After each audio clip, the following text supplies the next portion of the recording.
चलिए दोस्त, आज मैं कुछ आपके सामने ऐसी वीडियो लेकर आया हूँ, शायद आप लोगों को बहुत अच्छा लगे।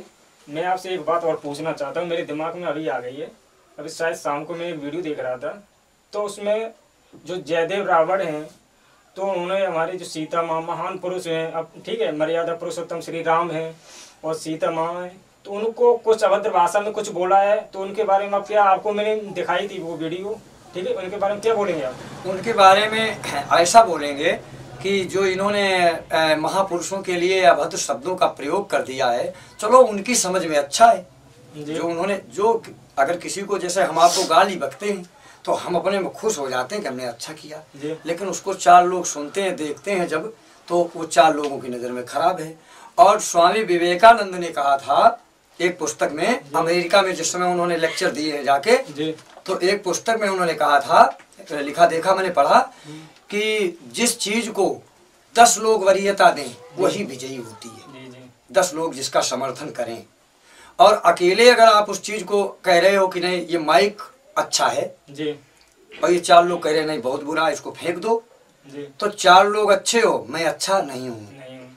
तो ये जो आपने कहा है कि सीता माता शराब पीती थी, ये करती थी, और झिंझक के लेखक ने वो पुस्तक रामायण लिख दी, कानपुर के लेखक ने लिख दी, ऐसा भी मैंने भी उसमें देखा है। हाँ, एक बात और आ गई है, उन्होंने बताया था किसी एक रजनी बौद्ध थी, उन्होंने दुर्गे माँ को वैश्य बताया, राम को पहले गुंडा, उसके ऊपर बहुत विवाद चढ़ा, ठीक है, तो वो शांत हो गया मामला वहाँ पे, कैसे भी हो सॉरी मांगा उन्होंने, कैसे भी है शांत हो गया। फिर आप बीच में आ गए और आपने कहा, मैं इसका प्रमाण शायद बताऊंगा, कानपुर के कोई एक गांव बताया, उसमें श्री ललित सिंह यादव, हाँ पता नहीं क्यों लेखक का नाम बताया, मुझे बोला है यादव ही उसके लेखक हैं जो गुंडा बता के वैसे बता के गए। तो ये क्या प्रूफ है? जो वाल्मीकि रामायण हमारी कहाँ चली गई है, ठीक है, जो पुराने थे, महाभारत थे, वेद व्यास जी ने जो लिखा है उसको आप क्यों नहीं दर्शाते हो? हाँ, तो ये मैं कहना चाहता हूँ कि जो रामायण असली रामायण है जी, वो वाल्मीकि ने स्वयं देख करके पूरा प्रकरण लिखा, उस समय राम के समय में थे जी वाल्मीकि जी। तो वाल्मीकि की जो रामायण है वही एक नंबर की रामायण है जी। और अब इस समय के जो लेखक हो गए कलयुग में, तो इन्होंने क्या देखा, मैं आपसे जवाब लेना चाहता हूँ। इन्होंने आंखों से देखा है कि शराब पीते थे, जो वाल्मीकि ने देखा है कि जो भी देखा है वो लिखा वाल्मीकि अपनी रामायण में, वाल्मीकि ने। और इन्हें जो मैं ये कहता हूँ, यादव हों चाहे कोई भी जात के हों, जैसे आपने कहा वो झिंझक में थे, झिंझक का पूरा पता नहीं मालूम, कि उन्होंने एक रामायण बना के तैयार की है, अद्भुत रामायण ने क्या बताया ऐसा कुछ, तो उन्होंने बना के तैयार की है, तो क्या आप इसको सिद्ध करते हैं सत्य उन्होंने लिखा है? ये तो अभी की बात कलयुग की है। अगर कोई 2 दूनी 6 लिख दे तो क्या आप गुणा उसका नहीं कर सकते हो जयदेव भाई? अरे गुणा करिए कि 2 दूनी 6, ये 2 दूनी 4 होता है, 6 क्यों लिखा है? तो आप तो एक मतलब ये समझ में आ गया कि लकीर पे फकीर हो है? अरे कम से कम ये दिमाग आप लगा लें कि जो वाल्मीकि की रामायण लिखी गई है, वाल्मीकि ने लिखा है, और वो शायद आप ही के मतलब उसके थे वाल्मीकि, तो उन्होंने ऐसा लिखा है कहीं कि दारू पीते थे, गुंडैती करते थे, ये कुछ लिखा हो तो आप प्रमाण इसका दीजिए। और अब के लेखक जो हैं, हम भी लिख सकते हैं, हम लिखने के राम डकैती डालते थे, चोरी करते थे, एक पुस्तक बना के और ले जाके प्रेस में छपवा के रख जाएं, और इसके बाद कुछ समय बाद वो भी चल जाएगी, मान्य हो जाएगी, वो देखेंगे, हमारे कवि देखेंगे, लिखा है नहीं करेंगे। हाँ, तो कहने का मतलब ये है कि जो ये महापुराण दिए हैं, जिन्हों व्यास जी रचित हैं, ये आज भी वही पुराण है, ये बदल नहीं पाए, ये वही है।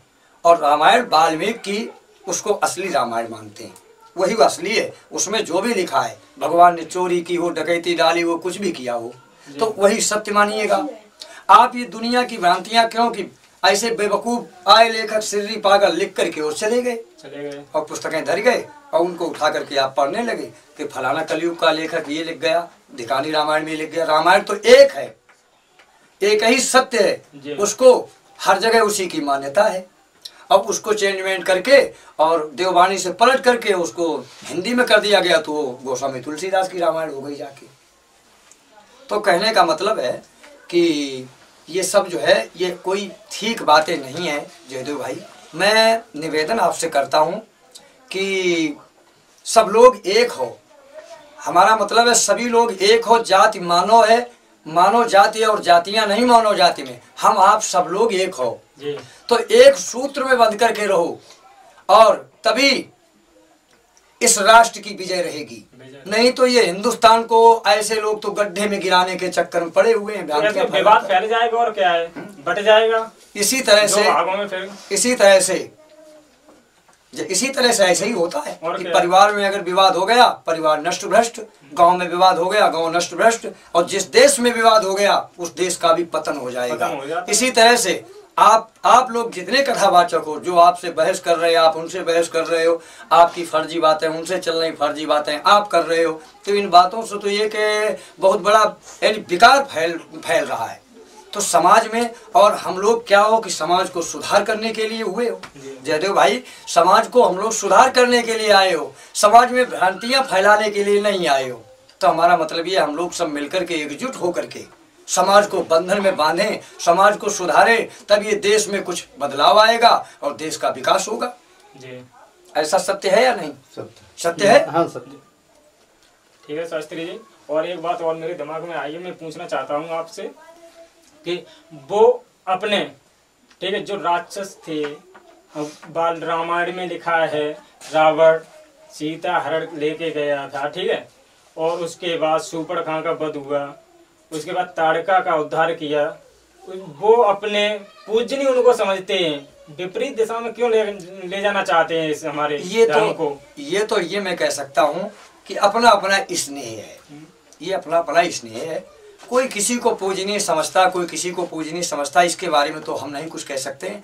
अरे उनको प्रिय है रावण तो रावण को समझते हैं, और उनको मतलब जो प्रिय है वो मानते हैं अपने को, तो इसके बारे में तो हम नहीं कह सकते हैं कि वो, और कोई जबरदस्ती भी नहीं है। अरे जो जिसकी इच्छा, जिस इष्ट देवता, कोई भगवान शंकर को मानता है, कोई हनुमान जी को मानता है, कोई भगवान कृष्ण ही को मानता है केवल, और किसी को नहीं मानता है, कोई दुर्गा मैया को मानता है, कोई आदिशक्ति को मानता है। तो ये तो अपनी अपनी एक इच्छा और पसंद की बात है। तो और सनातन हमारा धर्म जो सनातन धर्म है, ठीक है, तो हमारे हिंदू धर्म में, सनातन धर्म, बहुत ज्यादा देवी देवताओं की पूजा होती है, हर जगह होती है, बहुत महान पुरुष हैं, ठीक है, अंतर्राष्ट्रीय वक्ता भी हैं, बहुत ब्राह्मण लोग भी हैं, ठीक है, उसके बाद भी ये अपने को साबित क्या करना चाहते हैं? मैं आगे चल के अपने जो मनु महाराज जी थे, क्या लिखे गए थे वो हमने नहीं जानते, ब्राह्मण हैं, ठीक है, उनको जो आज वो कर रहे हैं, मेरा धर्म आगे बढ़े, बौद्ध धर्म आगे जाए, ठीक है, तो ऐसा क्या हो सकता है? आपके कुछ विचार हैं उसमें? ऐसा है कि कहने से बकने से सब कुछ नहीं हो जाता है, कहने से और बकने से नहीं हो जाता है। और जो ये प्राचीन समय से जो ये परंपराएं चली आई हैं, मर्यादाएं जो चली आई हैं, तो ये मर्यादाओं को तोड़ते घूमो लेकिन टूट थोड़ा पाएंगी, ये नहीं टूट पाएंगी। और जब मर्यादाएं टूट जाएंगी तो ये पृथ्वी रुक नहीं पाएगी, ये रसातल में ही चली जाएगी। जी सत्य बात है, जब धर्म का अपमान होता है तो कुछ ना कुछ जब भगवान आते ही। रामायण में दिया है कि जब जब होए धर्म की हानि और बाढ़े असुर अधम अभिमानी, तब तब प्रभु धर्मनु शरीरा, उसी समय पतन होता है। और क्या है ये सब क्या हो रहा है इस समय? कैसी भ्रांतियां फैली हुई हैं, वो फैली, एक दूसरे का अपमान होता है, अपमान हो रहा। अरे जब आप किसी का अपमान करोगे, हमारा मतलब ये कहने का, जैसे जो भी बुरा कहे, जैसे मैं किसी को बुरा कहूँ, मैं आपको बुरा नहीं कह रहा हूँ, लेकिन मैं ये कह रहा हूँ कि बुरा कहने के पहले दूसरे को, पहले अपने आप में झांक लीजिए कि हम कितने गहरे बुरे हैं, कितने गड्ढे में। बुरा जो दीखन में चला तो बुरा मिला न कोई, और जो दिल खोजा अपना तो हमसे बुरा न कोई।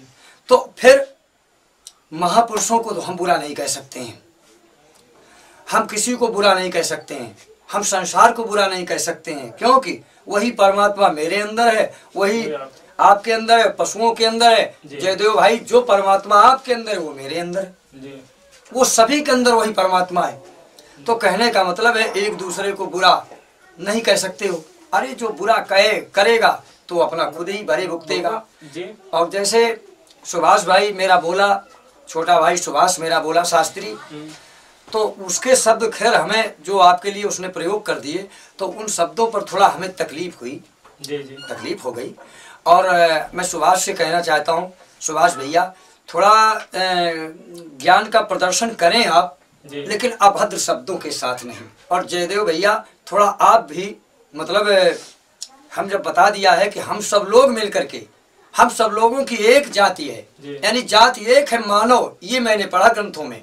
और आपने भाई पढ़ लिया हो कि 50 जातियां हैं, तो हमने तो नहीं पढ़ा, मनुस्मृति में मैंने पढ़ा कि जाति एक है मानव की जाति।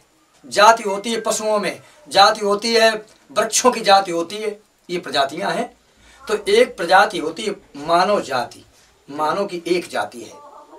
तो कहने का मतलब हम सब लोग एक हो, न कोई छोटा है और न कोई बड़ा है। हमारा कहने का मतलब ये है कि सब लोग मिलकर के जब इस राष्ट्र को संभालेंगे, क्या जैसे भीमराव को आप मानते हो जी जी, तो भीमराव ने क्या क्या क्या क्या क्या कहीं पर कोई पक्षपात किया है, कहीं जातिवादिता की है?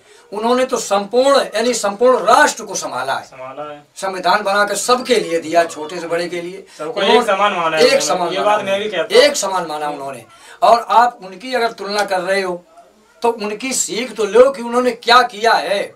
उन्होंने तो सब पूरे राष्ट्र को एक समान समझा, पूरे राष्ट्र को चमत्कारी बनाने के लिए संविधान बनाया, दुनिया की कानून बनाई, लगे रहे सबके लिए। जो आज चींटी से लेकर के और पहाड़ तक सबके लिए उनकी जो सीख दी हुई है और सबके लिए काम आ रही है इस समय जी। हाँ, तो वो तो खैर उनको मानता हूं मैं, और सभी मानते हैं कि वो महापुरुष थे। लेकिन आप जैसे महापुरुष ऐसे बकबक के नहीं हो पाओगे कि मैं चैलेंज करता हूं, मैं अहंकार करता हूं कि मैं कोई भिड़ ले मुझसे, मैं तोड़ डालूंगा, मैं भांज डालूंगा। ये भाई मारता है कोई अभद्र शब्द नहीं, ये अभद्र शब्द ये विद्वान के लिए नहीं है। ये विद्वान ऐसे अभद्र शब्दों से आप विद्वान नहीं, गिनती विद्वानों में होगी आपकी। ऐसे तो मतलब अब क्या, हाँ हम तो अब कहे, हम तो किसी को कह ही नहीं सकते अब शब्द। मना करिए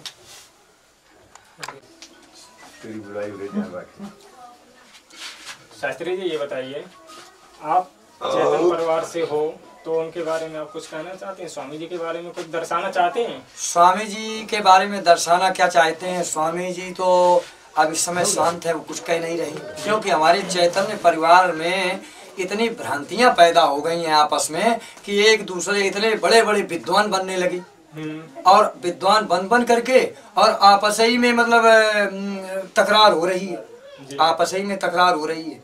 तो अब कहने का मतलब ये है कि उनसे भी हमारा मतलब कहने का ये है कि भैया, अगर स्वामी जी के रज की चरणों की रज है सबके ऊपर, हमारे ऊपर भी है, उन लोगों के ऊपर भी है, सभी के ऊपर है, सब उन्हीं का प्रताप है। पूरे हमारे चैतन्य परिवार में जितना कथावाचक है सबके ऊपर है उन्हीं का प्रताप। तो कहने का मतलब है, थोड़ी हाथ जोड़ करके मैं निवेदन करता हूँ अपने चैतन्य परिवार से कि सब लोग थोड़ा सामंजस्य से रहें, और आपस में भ्रांतियां करना, एक दूसरे की भलाई बुराइयां करना, ये कोई अच्छी बात नहीं है।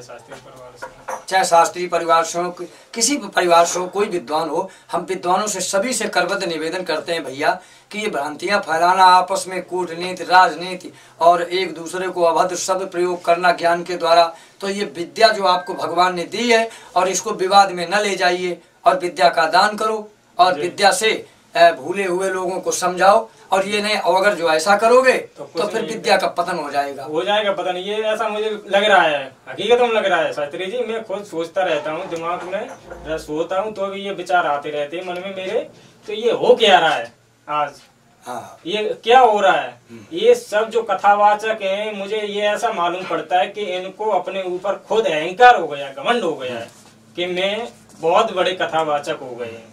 हकीकत में बता रहा हूँ मैं, सत्य बात है। मैं साथ में रहता हूँ और मैं सुना है किसी के संग में अच्छा काम कर दें तो दूसरों को इतना बुरा लग जाता है कि अरे गौरव ने ऐसा दूसरे के साथ में इतनी मेहनत क्यों कर दी, ऐसे विचार आते रहते हैं। तो मैं उन लोगों से कहना चाहता हूँ, कथावाचकों से, कि आप उतने ही किसी की बुराई न भलाई किसी की मत करो, आप उतने हो उतने ही रहिए, क्योंकि इससे हमारे समाज में और ऐसा विवाद फैला हुआ है कि आज के दौर में आगे चल के आपके नाम पर बहुत ही धब्बा लग जाएगा। हकीकत बात मैं कह रहा हूँ। अरे जियो और जीने दो, मतलब है जियो और जीने दो। भगवान ने, अगर मैं कहता हूँ अपने चैतन्य परिवार से या अन्य शास्त्रीय परिवार विद्वानों से, कि अगर जो किसी के ऊपर जलते हैं या कि मतलब ये हमसे ज़्यादा वैसा न हो जाए, या मतलब ये गड्ढे में गड़ा रहे, हमें सब कुछ रहें, तो ऐसा भी खराब है सोचना। अरे भगवान से ये कि परमात्मा हमें भी सही सलामत जिंदा रखो, और जो दूसरे हैं, जो दूसरी सृष्टि बनाई के वो परमात्मा उनको जीवित नहीं रखेगा क्या? तुम्हें को सब कुछ दे देगा? अरे वो जो सृष्टि बनाई है उस परमात्मा ने तुम्हारे साथ में सब दुनिया की सृष्टि बना के तैयार की है, तो वो परमात्मा उनको भी तो देखेगा। और आपके सोचने से, आपके कहने से, अब राजा सत्यव्रत की कथा तो पढ़ी होगी, सुनी होगी कि उनको भी अहंकार ऐसा ही आ गया था कि मैं इन्हें पाल रहा हूँ, मछली को मैं पाल रहा हूँ। और मछली ने क्या किया, वो मत्स्य स्वरूप भगवान थे, उन्होंने अहंकार उनका कम किया। तो मछली बोली कि तू पाल किसी को सकता है, ये झूठा तेरा दावा है, पालन पोषण मारण करना केवल मेरी ही इच्छा है। जब तू खुद काल बलि का भक्षक है तो दूसरे का रक्षक क्या होगा? लेकिन अब और ये विद्वानों के अंदर ज्यादा आ रही हैं बातें जी, ऐसा ही मालूम पड़ता है, बहुत ज्यादा बिल्कुल सत्य है। हमारे चैतन्य परिवार में ज्यादा दिमाग लगा रहे हैं। चैतन्य परिवार में हर एक कथावाचक के, चैतन्य परिवार में, चैतन्य परिवार अपना सही है डिपार्ट, ठीक है।